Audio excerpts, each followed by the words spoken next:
When we had last left the Nameless One, they traveled over to the brothel of slaking intellectual interest, the brothel of slating, some sort of brothel that involved stimulation of the mind and not the pizzone. And there did they find none other than Fall from Grace, a curious Tanaree who, for whatever reason, they decided should probably join the party. But before doing that, she bequeathed unto them a quest to go talk to some of the other people working inside of the brothel, which included a worker there who never lost at strategy games, one who always lost to strategy games, and there were also robot guys. There were robot guys who were like big square robot guy heads that looked like they were from Fallout New Vegas. Now what a weird game. Now it's time to go around and talk with more people about chilling in the super cool brothel. This is Planescape Torment Enhanced Edition. Welcome back. Let's unpause that and let's see. Let's head over here. Oh, here's someone we haven't spoken with. Kazai Cerise. Hello? Is this person like Drow? Okay. Kasai Cerise. This alarmingly voluptuous woman. It's true, but I was trying to be polite and not say anything about her character sprite. But it's true. She has some enormous gazongas. This alarmingly voluptuous woman has a thick mane of wavy raven-colored hair, bluish skin, and shimmering crimson eyes, like rubies, which have fires lit behind them. Though she is not beautiful in the typical sense of the word, her features are exotic and not altogether unattractive. What does that mean? because of all the other words that came after the part that said that she was alarmingly voluptuous? because after you say that, you could just have any other words there, right? I think you could just have any other words there, and I feel like you qualify for beautiful in the typical sense, right? I feel like once you have that, you don't got word. Whatever else comes after that, it maybe doesn't matter. All right, greetings. The woman's voice is deep and sensuous. And my greetings to you, sir. Her burning eyes roam over you. I'm Kasai Cerise. So tell me, what might I do for you? Mort says, anything. Mort cries. Do anything you want to me. Kasai laughs heartily, revealing canines long enough to be considered fangs. Is she vampire? She shakes her head and smiles at Mort. Truly though, please, what can I do for you? Well, what do you usually do for patrons? I had some questions. Nothing, thanks, farewell. Well, what do you usually do? Talk, of course. Usually about dreams, often those erotic in nature, but not always. Kasai winks at you, smiling. So, would you like to tell me about yours? Don't be shy. I've heard everything, you know. Nothing will shock or surprise me, and I so love to hear people's dreams. We can trade, if you'd like, too. But you must go first. Oh my goodness. The titty lady wants to hear my dream. My dreams were recently revised when I saw you. Hey! What am I, Mort now? I don't have dreams, actually. Nah, I'd rather not. I'd like to, but I've too little time. Okay. We're gonna maintain kayfabe, though. As alarmingly voluptuous as this person may be. right? As we had talked about before. I don't have dreams, actually. Yeah, I don't think I do. Unless what happened at the very start of the game, the cinematic, was that a dream? I don't have dreams, actually. Kasai arches her eyebrows in surprise. Truly? How sad. Even fiends and devas dream, you know. Are you certain you don't? Quite certain, no dreams at all. Too peculiar. I'm at a loss as to what to say. Well, I did have some questions. Kasai blinks her crimson eyes at you, awaiting your question. If you don't mind my asking, what are you? What are you doing here? Can you tell me about this place? Do you know anything about Ravel Puzzlewell? Never mind, actually, farewell. If you don't mind my asking, what are you? Kasai shakes her head. What? Can't you tell? She draws herself up, thrusting her ample bosom towards you. A woman.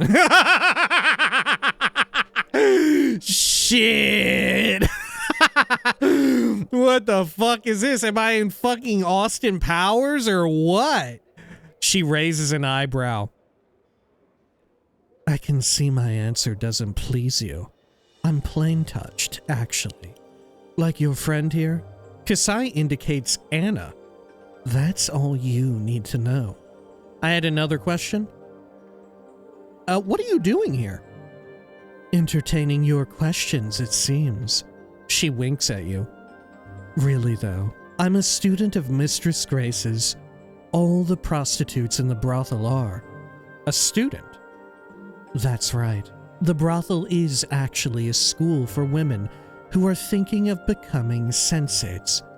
Mistress Grace teaches us the ways of language so that we can better identify with ourselves and those around us. It lets us experience the planes more fully, you know. Oh, I was wondering if this would be a brothel where only women worked, right? And it seems to be the case, right? Late 90s, early aughts. All right. Tell me about the sensates. The Society of Sensation believes that the multiverse can only be understood by experiencing it. The more you experience, the closer you are to understanding the dark of the multiverse. Intriguing, huh? I think I was born to be one. I just want to know things. I had another question. Can you tell me about this place? Certainly. The brothel of slating intellectual lusts is actually a school for women who are thinking of becoming sensates. Okay, I think we're looping, no?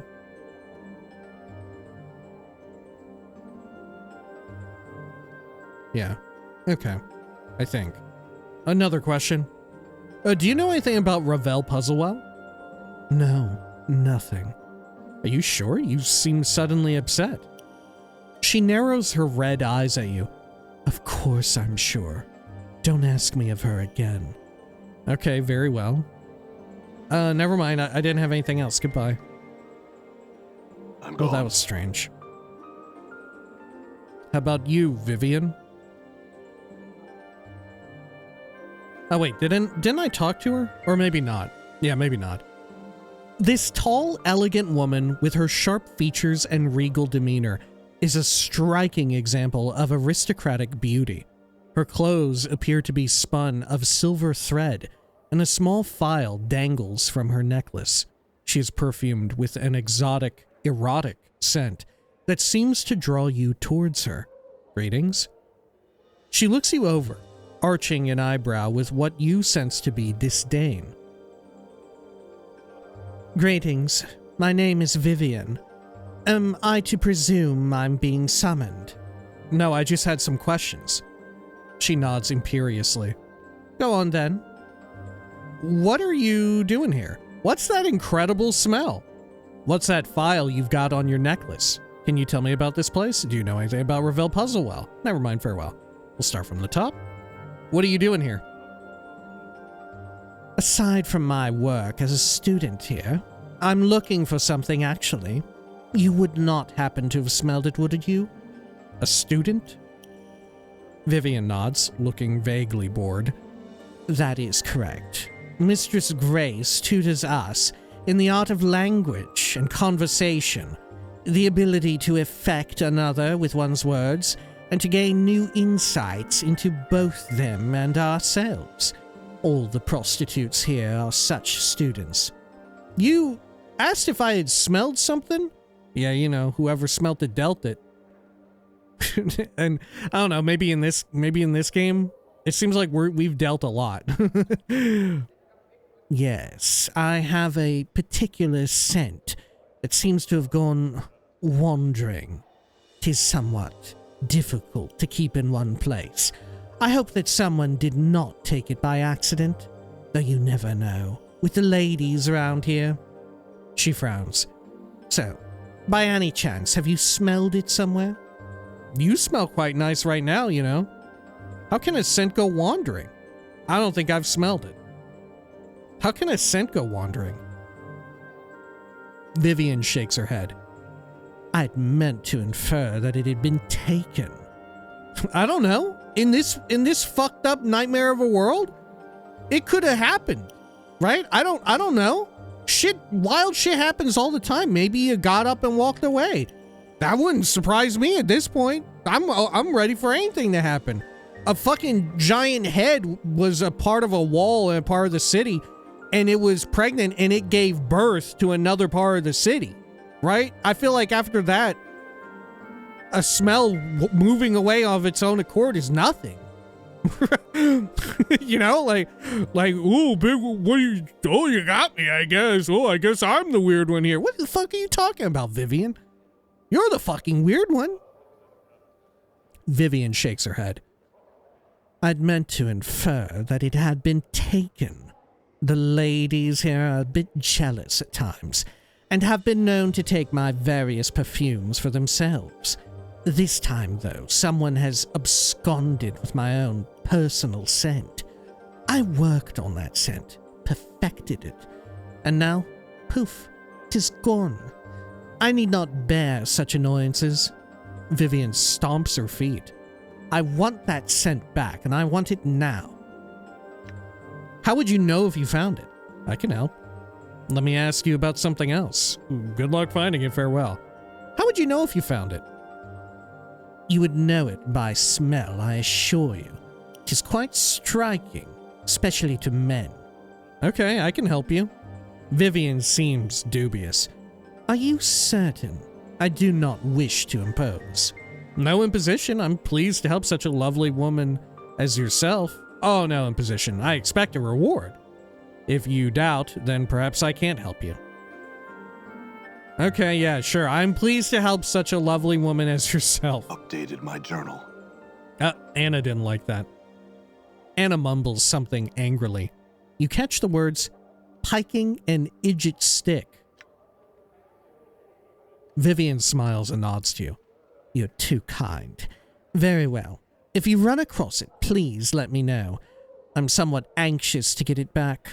A one-of-a-kind scent, really. Alright, let me ask you about something else. She nods imperiously. Go on then. What are you doing here? I'm one of Mistress Grace's prostitutes. One of her students here in the brothel.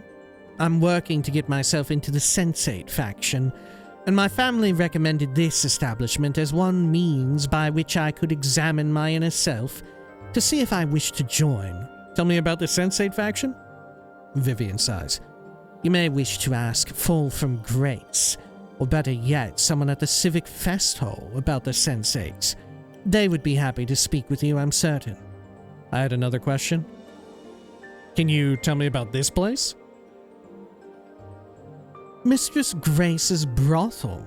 'Tis a school, where she tutors us in the art of language and conversation, the ability to affect another with one's words, and to gain new insights into both them and ourselves. For many, 'tis in preparation to become a member of the Society of Sensation. Okay. The Society of Sensation. Yeah, same as before. Another question. Okay, do you know anything about Ravel Puzzlewell? Isn't she some historical figure? I can't quite recall. Who is she? A night hag from Sigel's past, I think. Updated my journal. I hope she stays in the past, then. Night hags are foul creatures, besmirching all femininity everywhere in the plains. What? What? She suddenly pauses. You may wish to ask Eves. She knows all sorts of peculiar little tales. Alright, I had another question. I lied. That's all for now. I guess we have to keep our eyes out, or our nose out, for a scent. Oh my gosh. Anything over here? Now, did I talk to Delora, or did she merely go by? Who was the one that I spoke with? It was Delora, wasn't it? Let me quick save. Okay, yeah, same as before. We had talked to her. Okay, can I enter these rooms? Kimaski's chambers. We'll start from down here, though, if I can. Oh, Eves the Tail Chaser. Okay. Can I get into this stuff, though? Done forced it. Oh. I'll take that.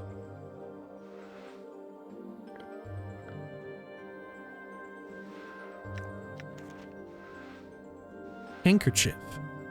This is an unremarkable silk handkerchief. Love letter? This is a passionate, steamy, and rather graphic love letter. Who it's to and whom it's from, however, are quite vague. Okay, who's got room? Dakin? Hello, Eves. This fetching young woman has a faraway look in her soft sea green eyes. Greetings? Greetings. I am Eves the Tail Chaser.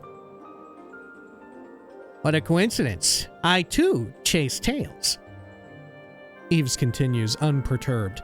Have you come to trade tales? I'd like to trade tales. Sure. Eves nods. I would like that very much, yes. Tell her the story of your waking up in the mortuary. Tell her the story of the Alley of Lingering Sighs. Tell her the story of the Dream Builder, of Requin's Curse. Okay. The story of the Alley of Dangerous Angles. Wait, what is the Alley of Lingering Sighs? Is that the one that gave birth? Story of Ferret, of Ignis. Ask one of your companions if they have a story to tell. Oh. Actually, let me ask you a question. We'll do it another time then. Farewell, Eves. Actually, let me ask you a question. Eves nods quietly. Why are you called the Tail Chaser? I'm just gonna start from the top, huh? Why are you called the Tail Chaser? Once upon a time, a girl came to an oracle who is rumored to know many things and asked of it a boon. Her life was in need of direction, so she asked this oracle as to what would give her purpose. Go on. Wait, I had a question? I'll hear the rest another time, Eves. Farewell. Go on. Now, the oracle was not evil, but it was vague and tended towards drink, which caused it to be obscure in many matters of judgment and focus. Its only answer to the girl's question was that within one story that she would hear in her lifetime was the truth that she sought. The girl went off and collected stories, which she chases to this day, not knowing which of the thousands hold the truth. Such is the danger of a foolish question and the wisdom of an unspoken one. Okay, I had another question. What are you doing here? I collect tales and trade them with others who've tales of their own. Okay, another question before I talk about tales. Can you tell me about this place? That is part of Mistress Grace's story, which is not mine to tell. She has said that when she nears the end of her years, she shall tell me. and only if I pledge never to share it with another. She hopes that she will never need to tell me her tale, for she hopes I will find my own story before that time and leave this place. I think she fears my life will be squandered in searching for this tale and not acting upon what I already know. Eve sighs softly, but it cannot be helped. Your own story. Once upon a time, a girl... Oh, God, okay. Okay. Wait, I had a question. Let's see. I'm trying to find Vivian's scent. Do you know where it might be? Updated my journal. Oh. Eves shakes her head.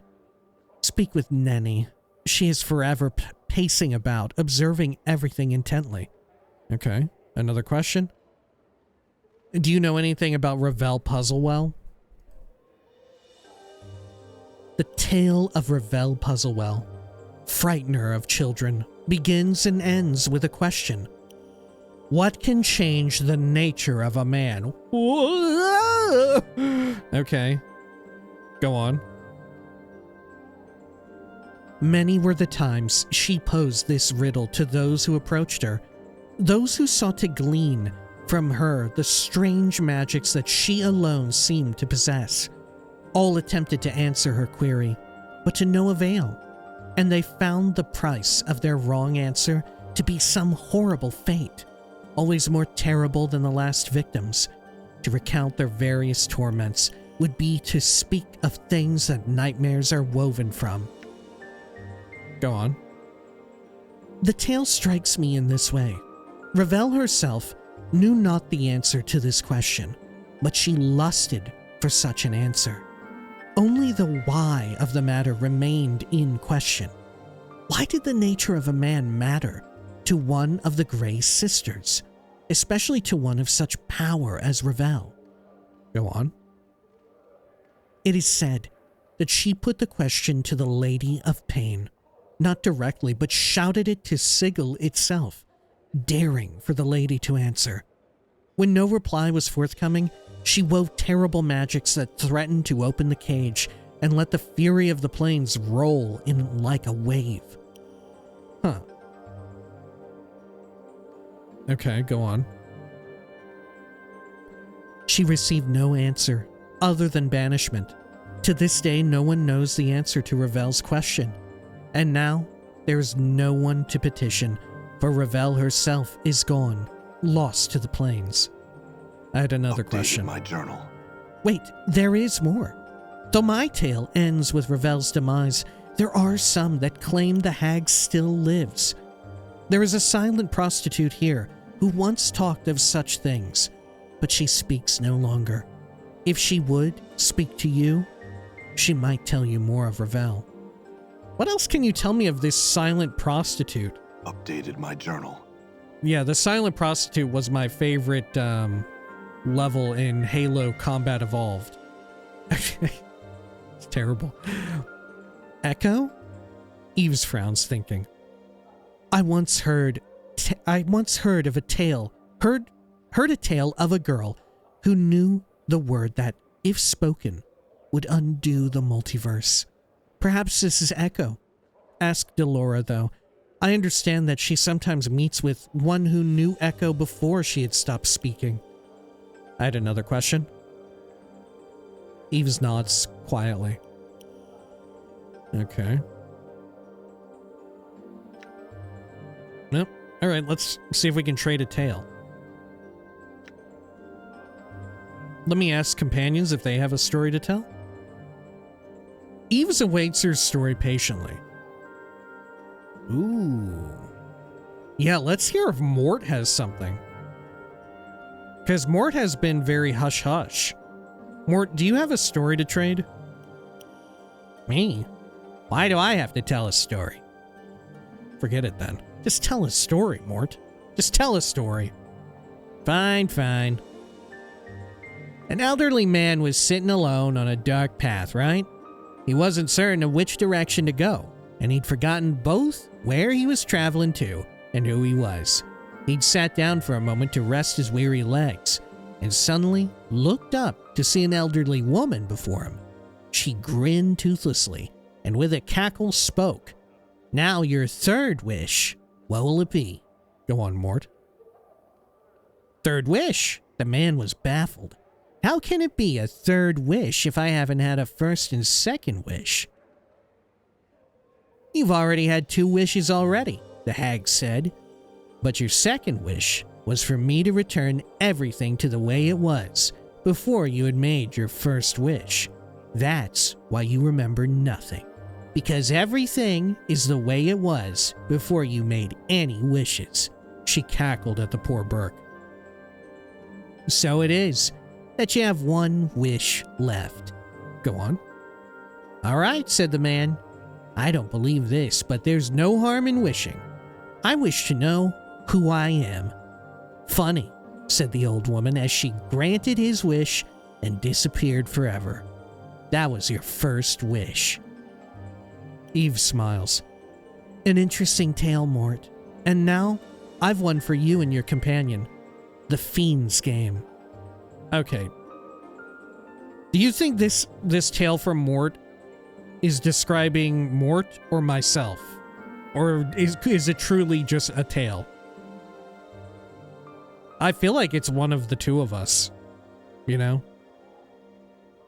Alright. The Fiend's Game. Go on. 500 XP. A fiend sometimes wandered the wilderness of a certain prime world in the guise of a friendly old man. One day he came upon some hunters in the wood. What are you doing? The fiend asked.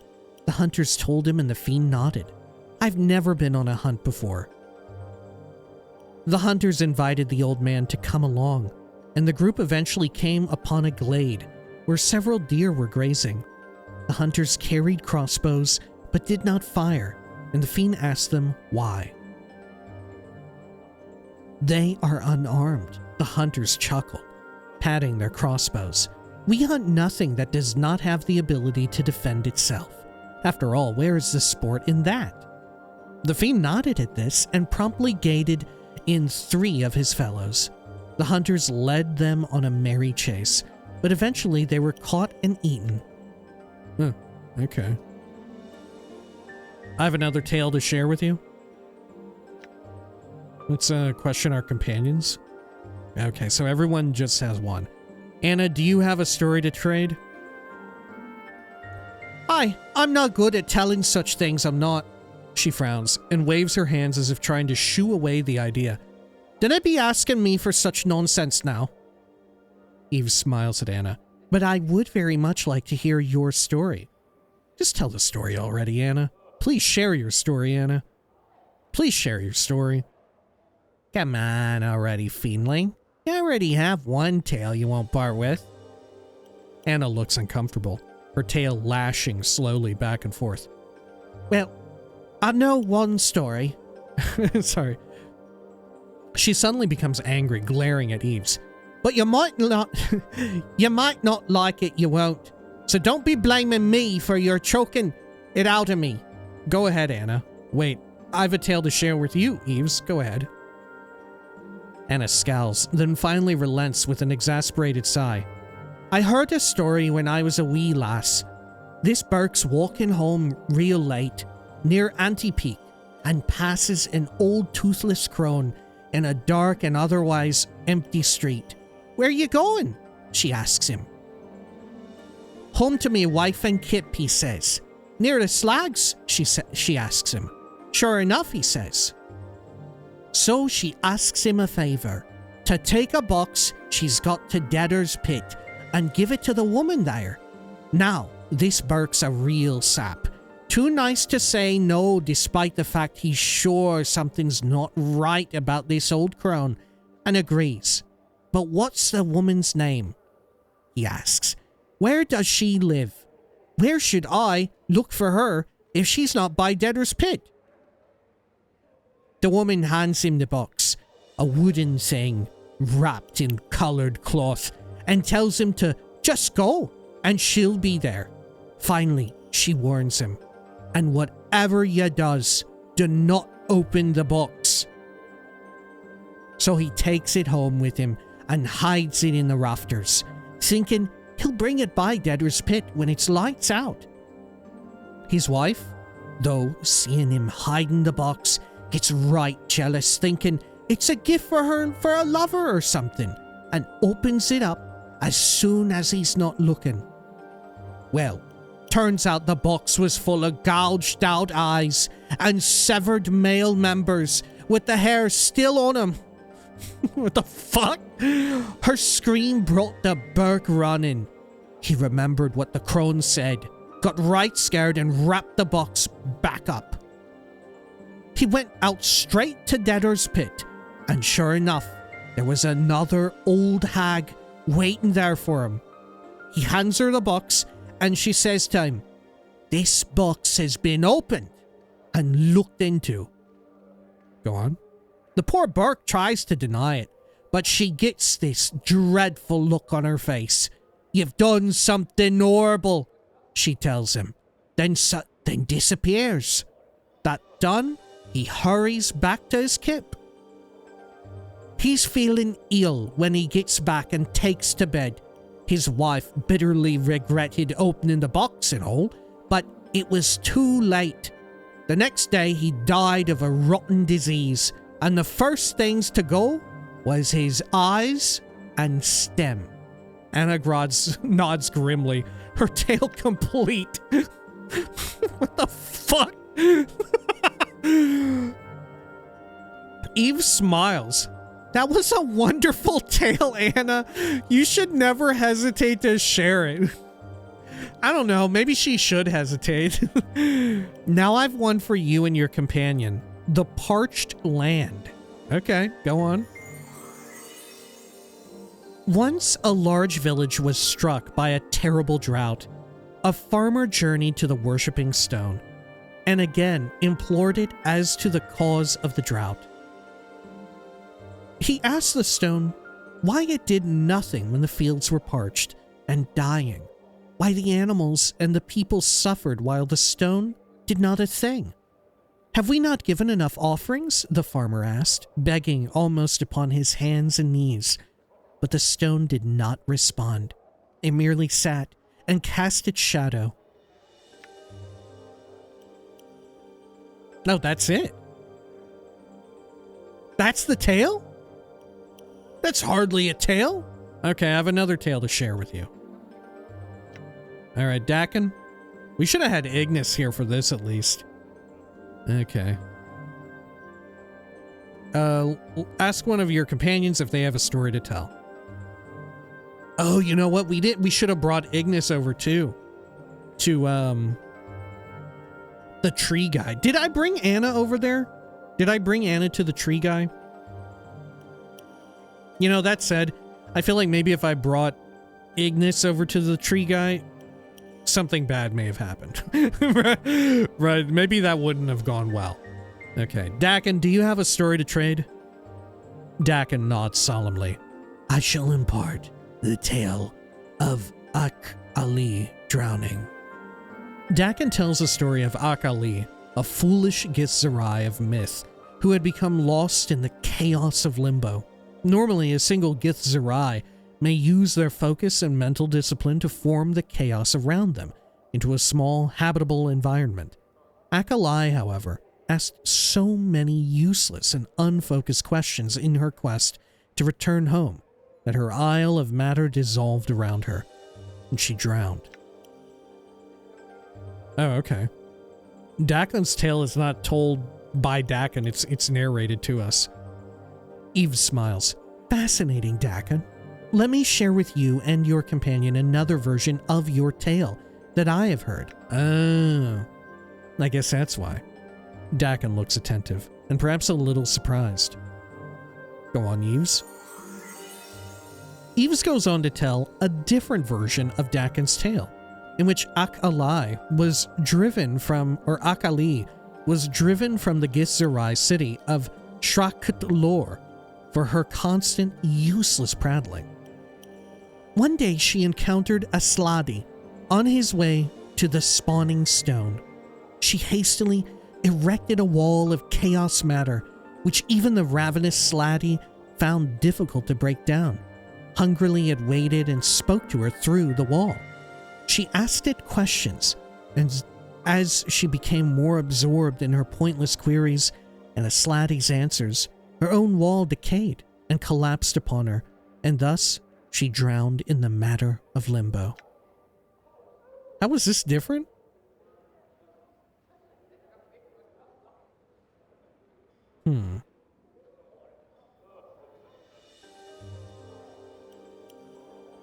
Normally, a single Githzerai may use their focus and mental discipline to form the chaos around them into a small habitable environment.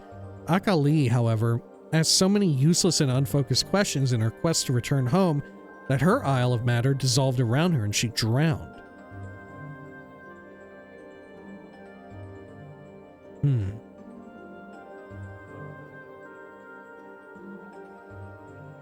Asked her questions as she became more absorbed in her pointless queries and the slotty's answers, her own wall decayed and collapsed upon her, and thus she drowned in the matter of limbo. I guess I don't remember what a slotty is, but in some way, it tricked her, I guess. Okay. I have another tale to share with you. Oops, sorry, hang on. Got something in my eyes.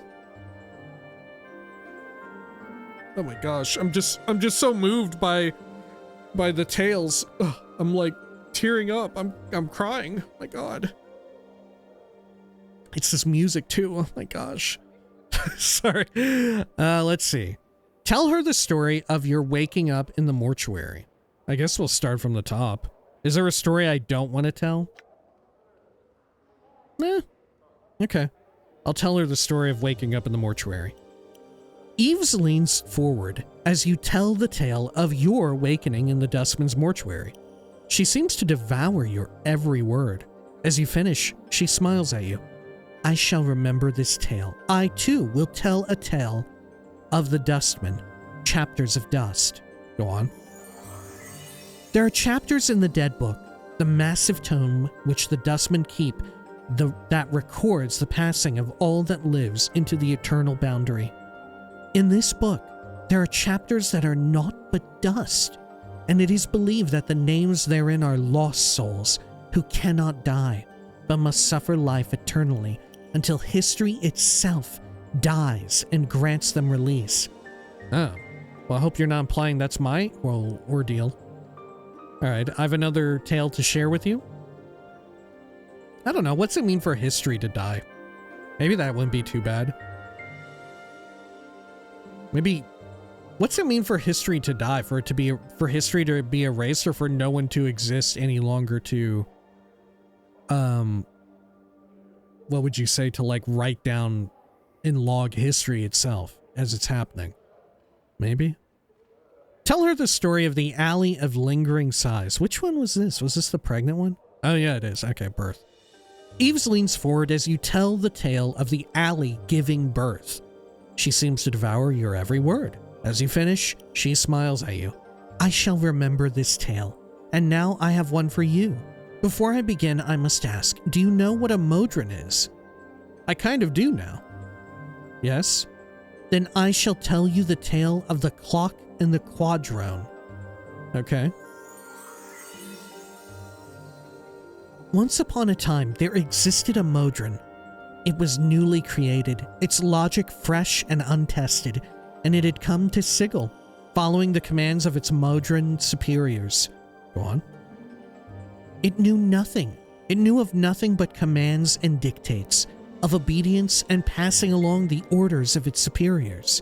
For you see, modrons are only aware of the commands of their immediate superiors. They have no grasp of a higher authority, until this one.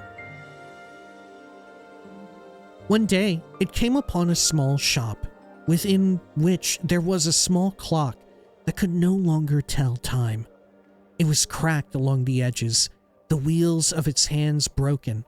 The modron immediately set itself to work at getting the parts to fix the broken clock.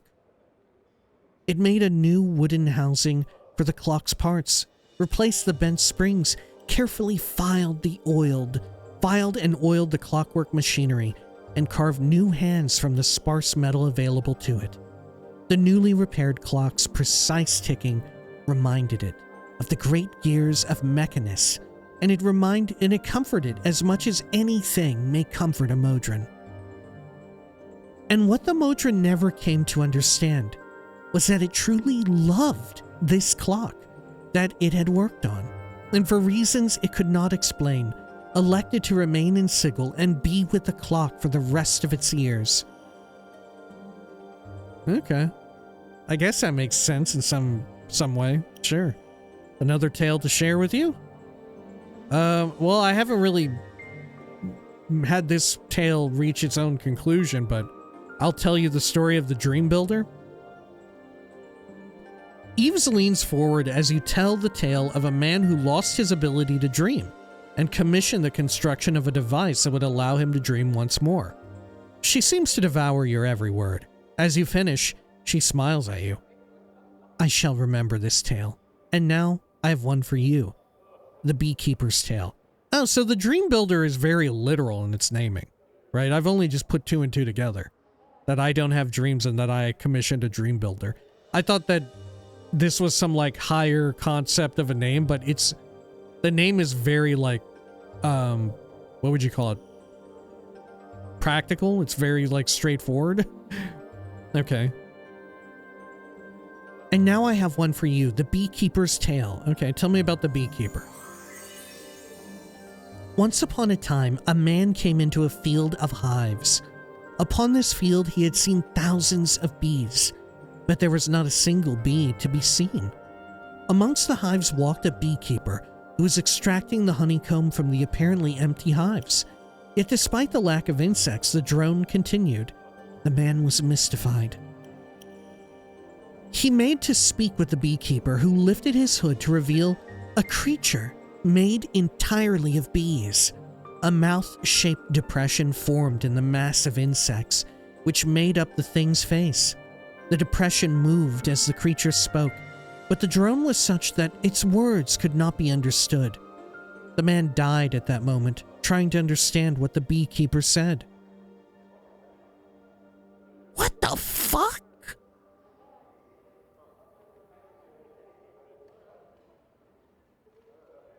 What? That's fucking wild. That's a weird tale. That's the end? He just dies trying to understand what the beekeeper said? What am I meant to take away from that? That's so fucking weird. Okay, another tale. How about Requin's Curse? Eves leans forward as you tell the tale of Requin's odiferous curse. She seems to devour your every word. As you finish, she smiles at you. I shall remember this tale, and now I have one for you. The Gilded Tale. Okay. Upon the plain of Isgard is the Gilded Hall, where those sensates that seek the pleasure of gullet and loin can be found. They indulge these passions in earnest, never realizing that the doors of the hall never open, and that there is no clear path back to the Civic Fest Hall. They are the unwanted sensates, the ones who do not truly believe in the faction, but instead seek only pleasure for pleasure's sake. Are prisoners who do not realize they are such truly prisoners? Okay, I feel like maybe we're getting some meta commentary now here, especially with regards to the Lady of Pain's mazes. I have another tale to share with you. Okay, how about the Alley of Dangerous Angles? Eves leans forward as you tell the tale of the Alley of Dangerous Angles and how it came to be. She seems to devour every word. As you finish, she smiles at you. I shall remember this tale. And now I have one for you. The Lady's Suitor. Go on. The tale concerns a suitor of the Lady of Pain, one of many over the years. He was a young man who was obsessed with the Mistress of Sigil. He saw her everywhere, in every corner of her city. He would hear the rustling of her robes, the scrape of her blades, and grew infatuated beyond all reason. He hoped that if he worshipped her, that he would at last be able to see her, and so worship her he did. Which you're not supposed to do, or at least she doesn't like you to do that.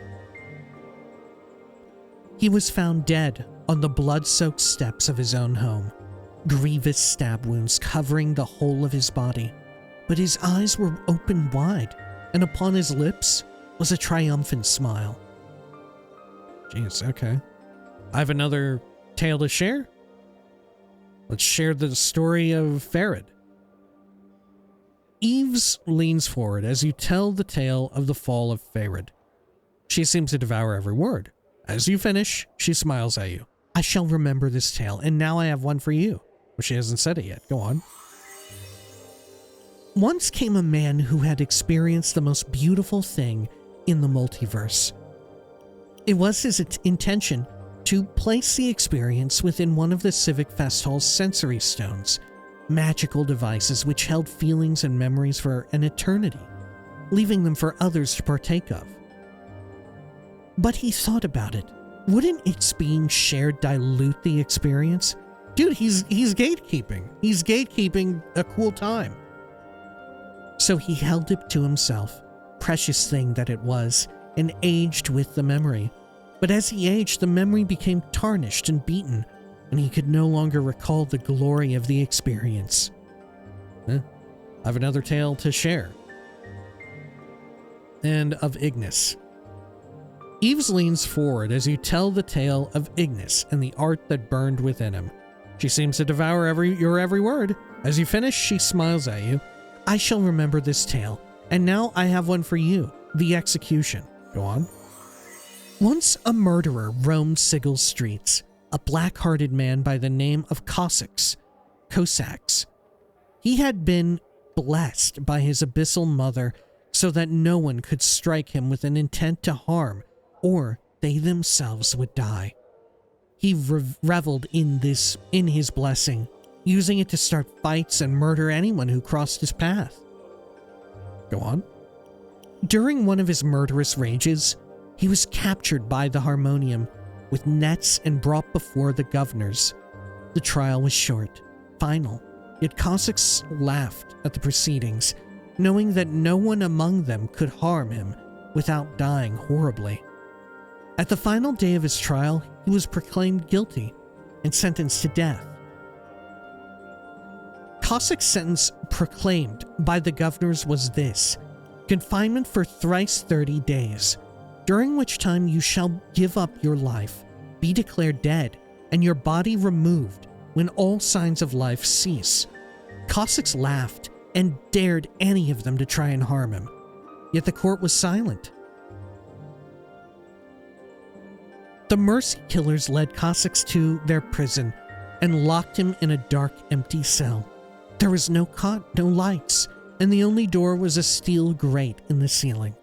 As they lowered him into the cell, the mercy killer told him, "In the corner of your cell you will find a chalice. It holds poison. Your death will be swift." "Aren't you going to execute me?" Cossack snarled at the guard. "No one in Sigil shall lay a hand on you with intent to harm," came the mercy killer's reply. Go on. "Then I spit on your cowardice," Cossacks laughed, feeling for the chalice in the darkness, then hurling it at the wall and shattering it. Its poison dripped from the walls and dried until it was no more.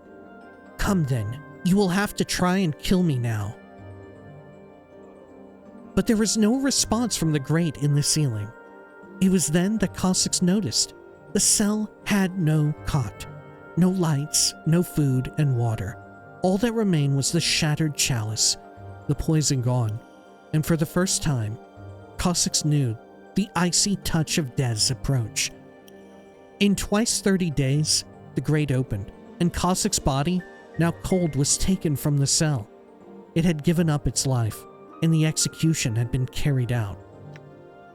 Jesus. Okay, I have another tale to share. Can I ask companions again? Okay. Actually, never mind. Let me ask you a question. I've already asked you everything. Okay, I think I have. Farewell. Holy shit.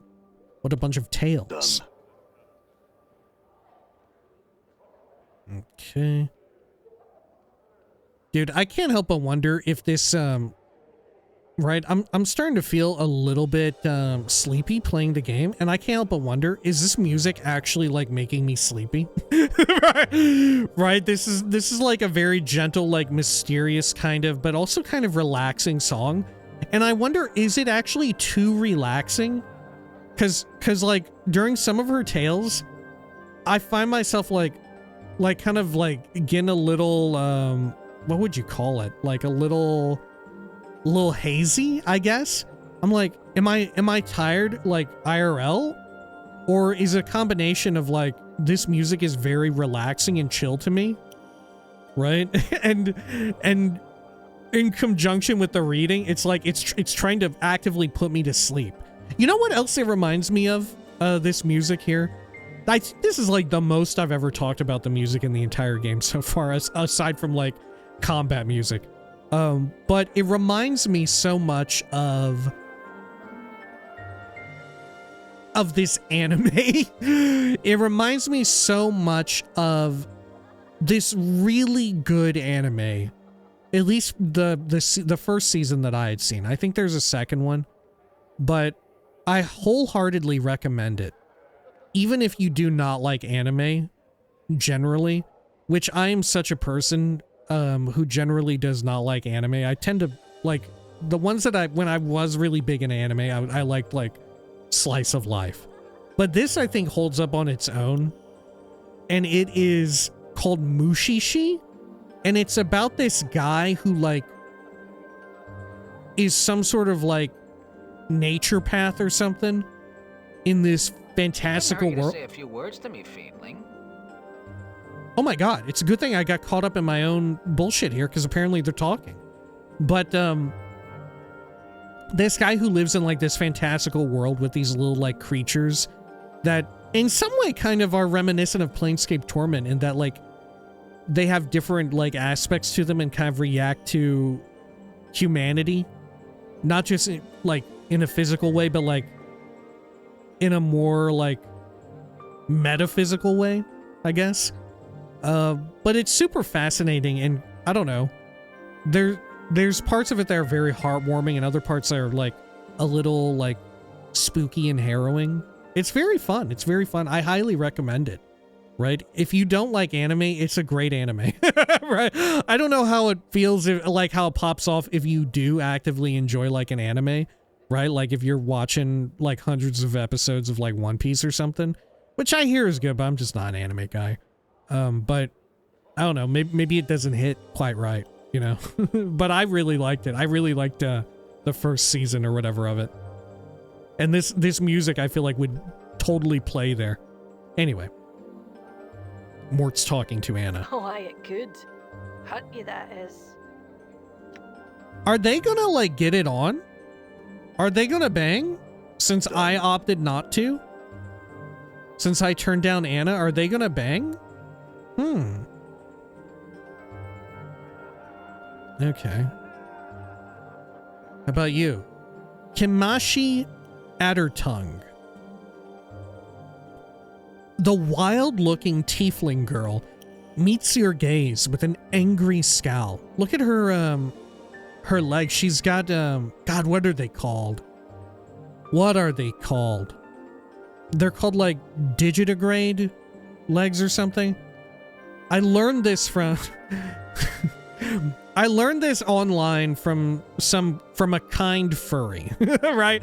And I've forgotten. And my apologies to this kind fellow traveler of the universe, whoever this kind-hearted soul of a furry was. Of course, a furry would know what this is called, but they're like digitigrade, I think. Digitigrade? Something along those lines. Anyway, sorry. The wild-looking tiefling girl meets your gaze with an angry scowl.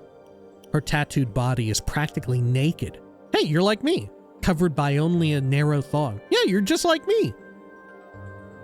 A black cloth brazier, or brassiere, and armored shoulder pads that appear to serve more as decoration rather than actual protection.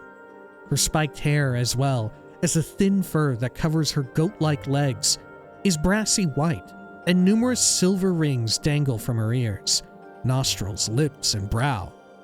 Okay, she's not tatted up, though, I don't think. She wears a leather collar around her throat with the inscription, Kimashi Addertongue. Greetings.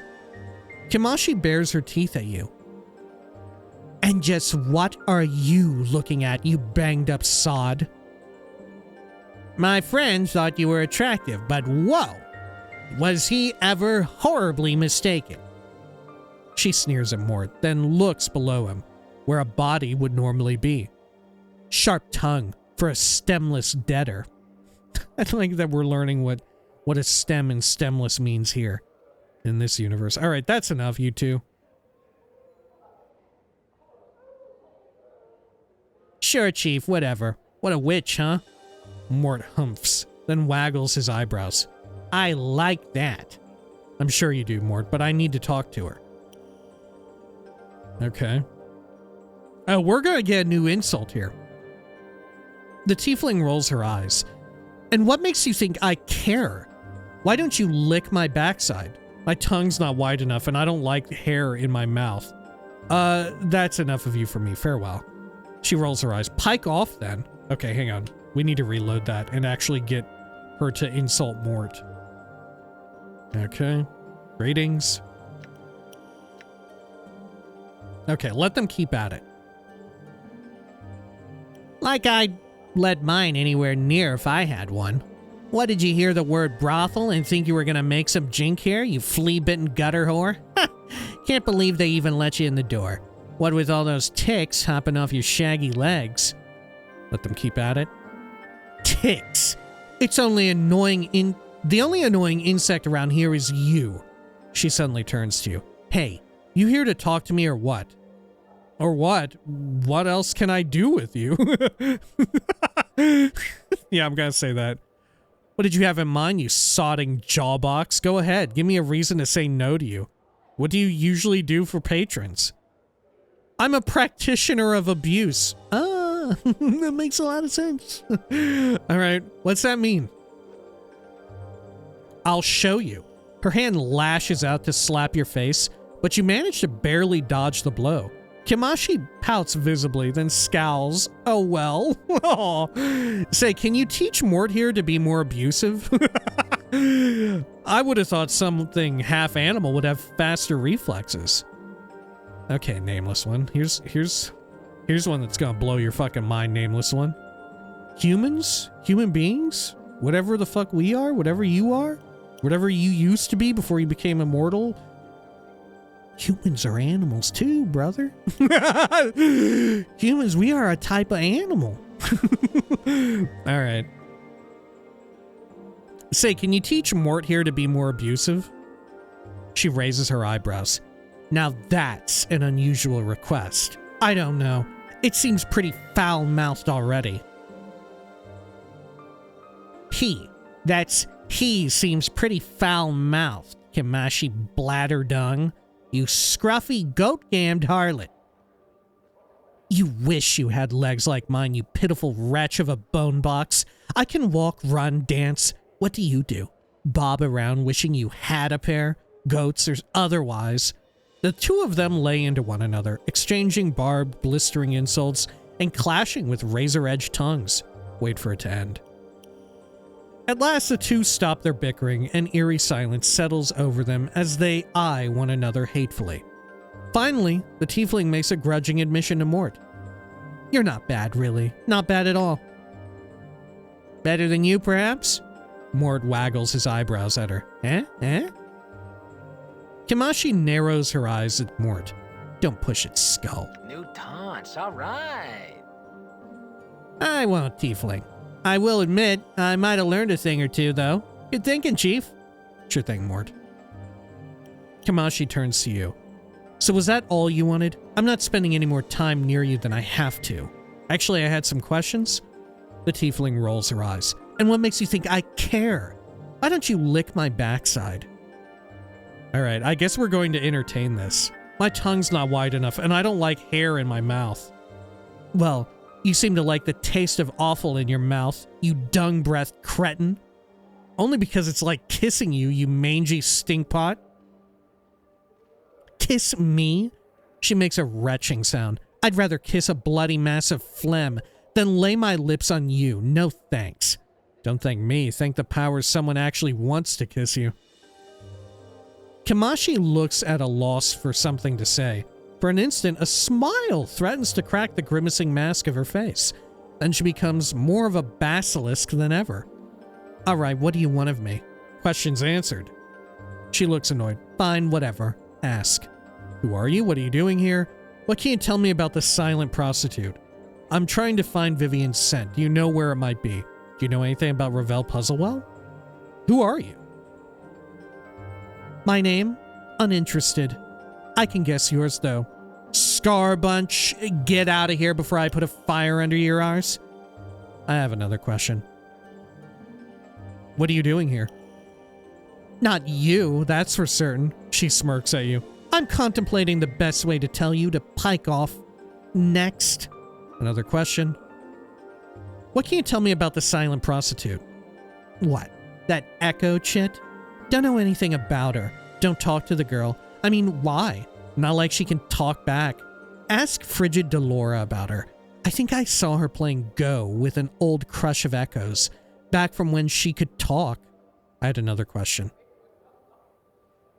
I'm trying to find Vivian's scent. Do you know where it might be? Try a hive gutter. Or perhaps that's just a similar aroma. To be serious though, Marissa stole it. Marissa? I haven't met her yet. Are you sure of this? No, but I'm hoping you'll go stomping into her room and upset her enough to do something awful to you. Okay, I have another question.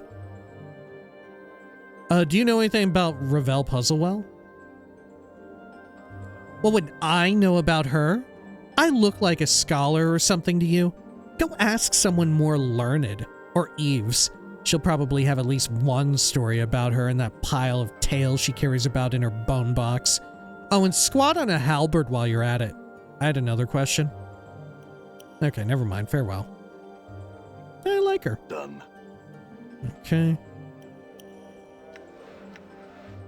Forced it. And a half. Oh, it wants to me.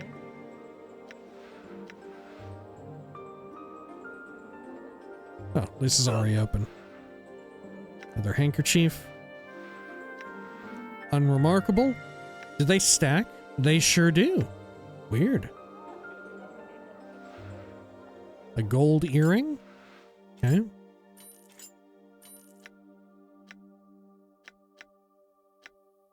Oh, actually, Mort is nearly empty on stuff, right? Because Mort rejoined the party recently. Okay. All right. Oh, there's another something back here. Ooh, that's sneaky. Hidden behind the door. Oh. I'm gone. Forced it. A silver ring? Meh. I thought it'd be something really cool. I'm gone. Okay, how about over here?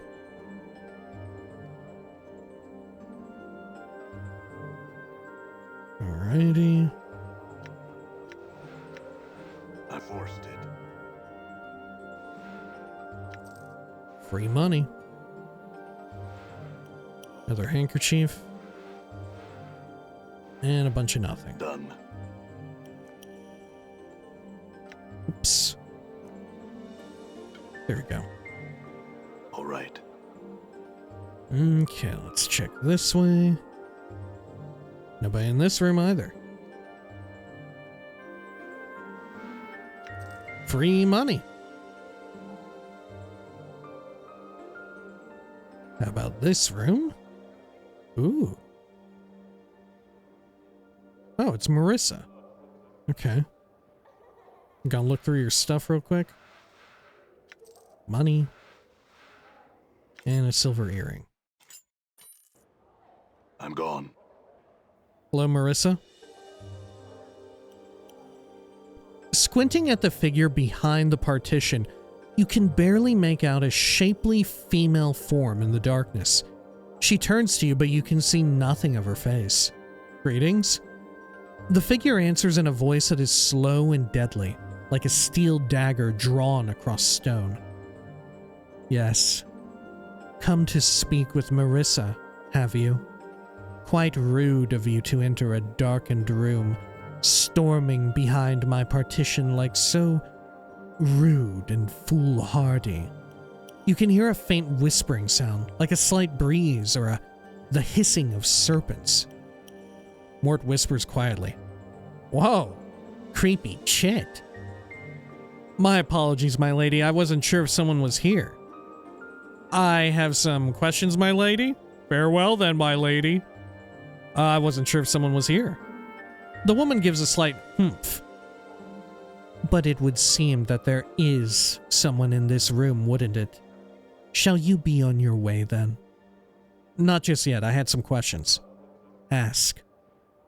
Whoa. Okay, I'm gonna start from the top. "Why do you remain behind this screen?" "Is it your wish that I step away from this partition into some patch of light and speak to you, face to face?"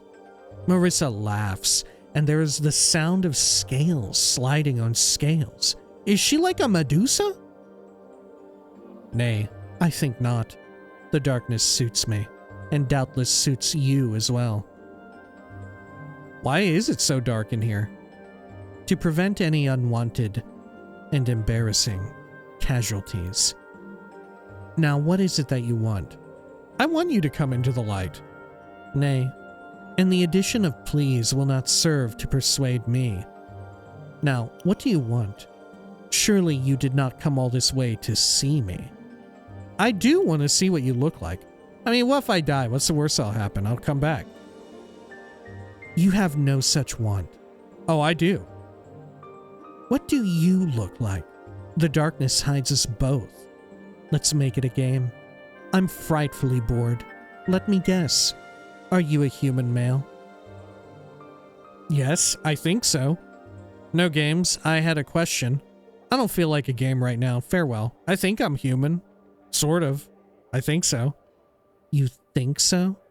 How could it not know?" "It's kind of complicated. I really have no sure idea of what I am." "Yeah, that's true." "Truly? That's almost interesting." There's the sound of hissing in the darkness. Describe yourself for me." "Truth. I'm tall, muscular, and horribly scarred." "Lies. Or lie. I'm tall with an athletic build. Very handsome." "You first, Marissa." "No thanks. I had a question." "I'll tell the truth. I'm tall, muscular, and horribly scarred." "Indeed? She pauses for a moment. "How were you so horribly scarred? Wait, never mind. I do not wish to know." "Now describe yourself for me." Marissa describes herself as a shapely, pale-skinned, beautiful woman with a forked tongue. Hair made up of writhing asps, which, thanks to Vampire the Masquerade Bloodlines, I know that an asp is a type of deadly snake. And glowing eyes, which you assume she must be keeping shut. "Are you a fiend? You sound very exotic looking, Marissa." To be clear, I think it's like a huge insult to say that someone is exotic looking, right? Especially like maybe in this world where people are like of different species and all of that, but you cannot just go around saying to other human beings that you think that they look exotic. You know, you cannot do that. You can't do that. Okay. I'm gonna ask, are you a fiend? Because I want to hear her say no. Updated my journal. Marissa laughs lightly, the sound accompanied by a slight hissing. "No, hardly. Though I've powers some might call fiendish. My glance turns living things to stone, for instance, from being beings of flesh to statuary with the bat of an eyelash. Oh, yeah, some sort of Medusa."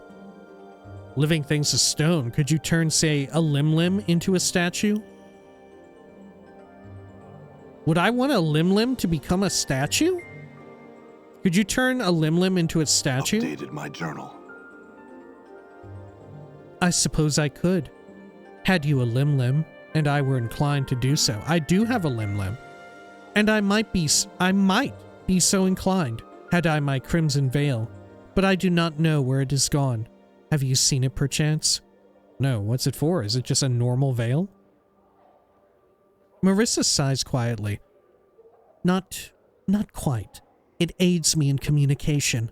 Face-to-face communication, that is. Why do you need to hide your face?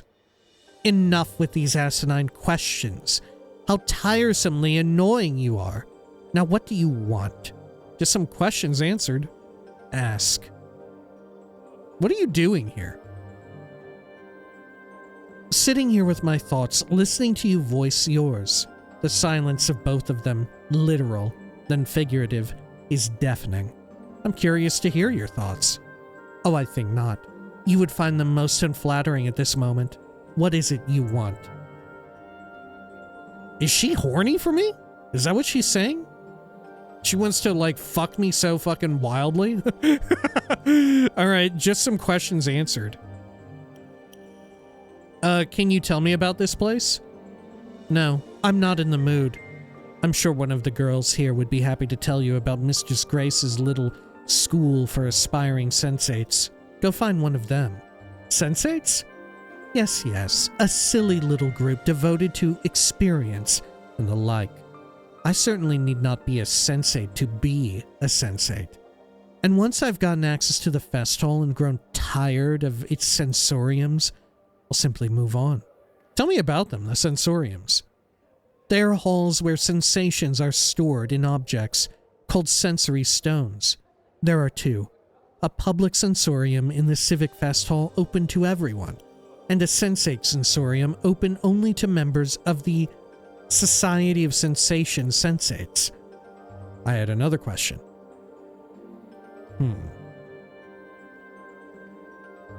Okay, can you... So we can probably get a Lim turned into a statue. I don't know why I want that, though.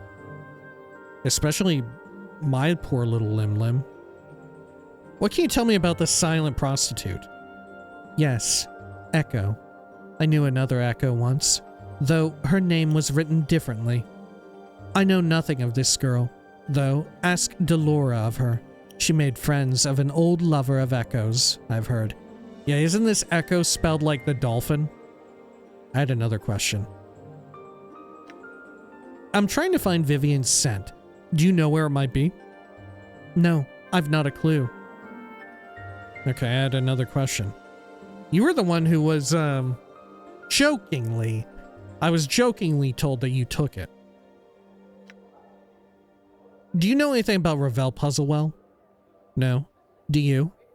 You hear an annoyed sigh from out of the darkness.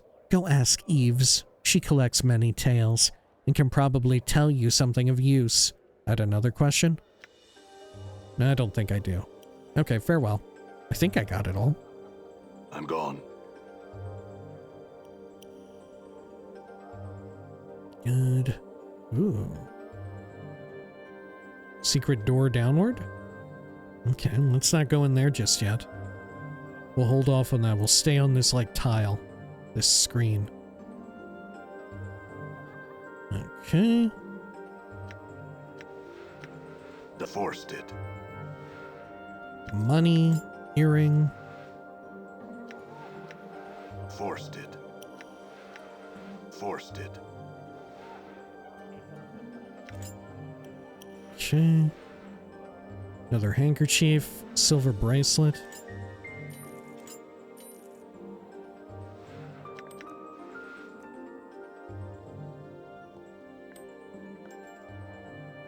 Great. Done. Okay, let's proceed over here. Keep going counterclockwise.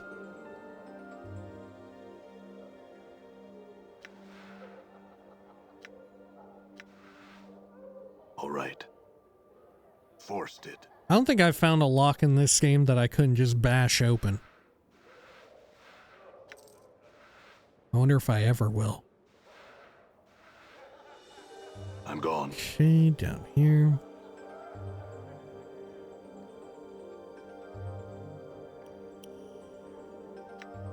Done. More stuff to open. Force did. Okay. Got a copper earring. Force did.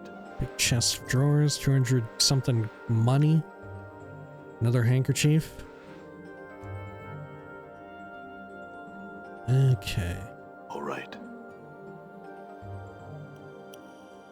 Over here. Oh, there's Nenny. Oh shit, and there's Echo. Oh my gosh. Everyone is showing up now. Here's Juliet.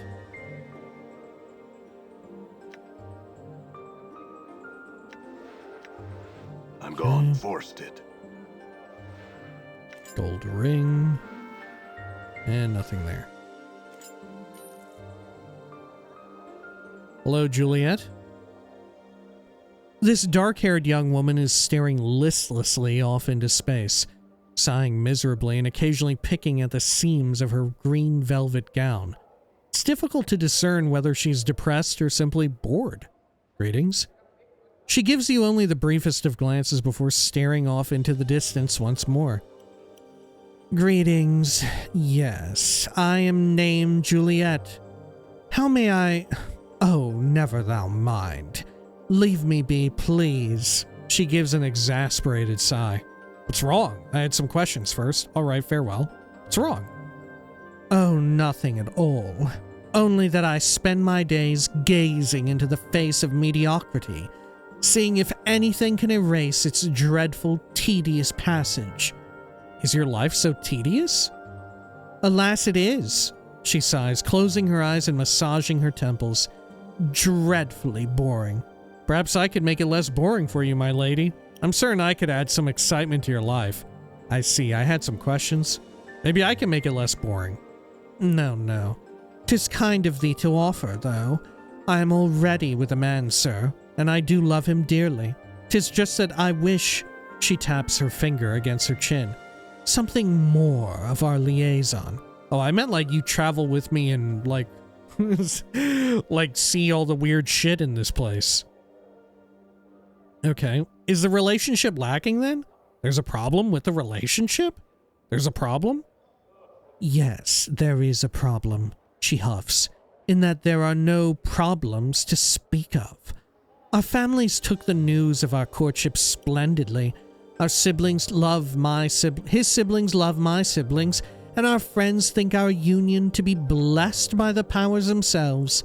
All fine and good, but things are going, she frowns, so smoothly. 'Tis not right to have such a trouble-free courtship. I don't know about that. Dost thou not? Hast thou ever had such a courtship? She glances briefly at you. 'Twould seem that thy life is filled with a variety of problems, judging by the pallor of thy skin. It's not something I care to speak of. I can't remember any courtships I've had. The remnants of the ones I have encountered suggest that I may have had some problems. Yeah, maybe I had some problems, but I don't really know. 'Tis just that all my friends have such interesting relationships. One's fraught with turmoil, feuding families, daggers at one another's backs, poison mad siblings, irate fathers with large swords. I have a lover whose family loves me, and whom the world loves. She sighs again. A great source of annoyance. How I wish I could formulate some way to spice things up. Mort floats close to you, whispering, I feel sorry for her lover. He doesn't know how bad he has it. A chit like this is nothing but trouble. That doesn't sound wise, Juliet. Relish what you have. What did you have in mind, Juliet?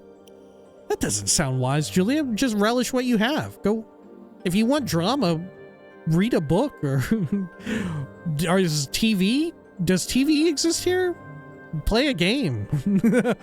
Right? That doesn't sound wise, Juliet. I wish to experience troubles, though. I wish to experience the up and downs of courtship, but with him no other. She sighs. Such a thing as love. It can be as dull as a club, and is of no use to an aspiring sensate. What did you have in mind to spice things up? An aspiring sensate? Let's say that. Juliet exhales a long, forlorn sigh. You realize she's not really even looking at you. Juliet, did you hear me? Updated my journal. Oh, I was not truly listening. My apologies. But certainly thou hast not come simply to deliver a litany of questions on my life of tedium and my tedious doings. Okay, actually, yes, I did have questions. Julia rolls her eyes. Go on, if thou must. What are you doing here? Can you tell me of this place? What can you tell me about the silent prostitutes? I'm trying to find Vivian's scent. Do you know where it might be? I'm trying to find Marissa's Crimson Veil. Do you know where it might be? Do you know anything about Ravel Puzzlewell? Never mind, actually, farewell. What are you doing here? Juliet exhales a long and forlorn sigh. You realize she's not even really looking at you. Juliet, did you hear me? Okay, same as before. Other questions? Can you tell me about this place? She's not really even looking at you. Okay. Is your life so tedious? Maybe I can make it less boring for you. Okay. Problem with the relationship? I don't know about that. Okay. Is there one where I can, like, offer her help? What did you have in mind? I'm not sure. Some element of danger or jealousy, something intense. Why don't you have an affair? Why don't you make up some fake love letters from a hidden affair? I can pretend to be a jealous suitor if you want. This is terrible to the other person. This is so horrible. Do I want to do this? Do I want to do this? Why don't you make up some fake love letters from a hidden affair? Fuck it. Juliet's eyes brighten. Excellent notion, most excellent. She suddenly frowns. But he knows my handwriting. Wilt thou write some for me? Not my sort of thing. I can find you some, though. Actually, forget it. I had some questions. Yeah, I can find you some, though. Oh, wouldst thou? Excellent. When thou dost find some, please give them to my love Montague. Oh, Juliet Montague. Oh, I see. He may be found within the civic fest hall. As for the letters, please try Scofflaw Pen. He runs a print shop in the lower ward. I thank thee. Of course, Updated farewell. my journal. Done. Okay. Well, let's chat with Nenny here.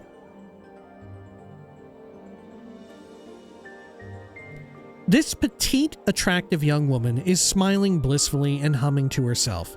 Her wide, pale blue eyes seem to constantly drink in her surroundings as she looks about. Greetings?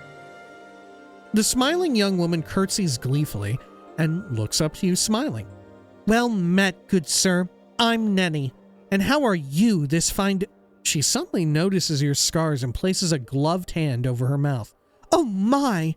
You're hurt. She blinks. All over. Mort spins around you, mocking the girl's obviousness. Powers above, Chief. She's right. I never noticed before. You're covered in scars. They're all old scars. I'm fine. Only slightly. I'll be all right. Paid no mind. I had some questions. Don't worry about it. Farewell. I'm fine. They're all old. She nods quietly, lowering her hand. I had some questions. Huh? She can't seem to tear her eyes from your scars. Oh, how shameful of me. Don't mind my rude staring. I'm named Nenny. She makes a curtsy. And it is my great pleasure to welcome you to our brothel for the slating of intellectual lusts. She returns to staring at your body. You have tattoos under those scars too. What's that one? She points to one of your tattoos. That one's... Never mind it. That one's... Looks fascinating. Look at the way the lines of the ink. I think that's ink. She squints at the tattoo, then reaches out to touch it. Allow her to touch you. Don't let her touch you. You can touch. I think that's ink. She traces a finger around the edge of the tattoo. Is it ink? And what a pattern. Look at the way the lines intersect here. She touches the center of the tattoo. That's simply amazing. She purses her lips and frowns in disappointment. I could never make it out better if there weren't so many scars. There's nothing to be done about the scars. They're permanent. Oh, I'm sorry. Pox on me for even mentioning them. She cringes. But I have to know. Are you absolutely sure you're all right? I'm looking at you and I can't help but believe you're not in some pain. None of the physical variety, really. I have an amnesia, but that is all. Forget it, I had some questions. I have amnesia, but that's it. Amnesia? Nenny blinks and brightens. Loss of memory! You are so lucky, she chimes perkily. Everything must be so new to you. There is truth in that, but the newness is unwelcome. I care little for it. That's an angle I hadn't considered. I'd prefer for a number of things to be much more familiar. That's an angle I hadn't considered. Nenny claps her hands delightedly. I'm so pleased I could open your mind to that idea. I've heard that's what being a sensate is all about. Bringing new experiences to others. Sensate?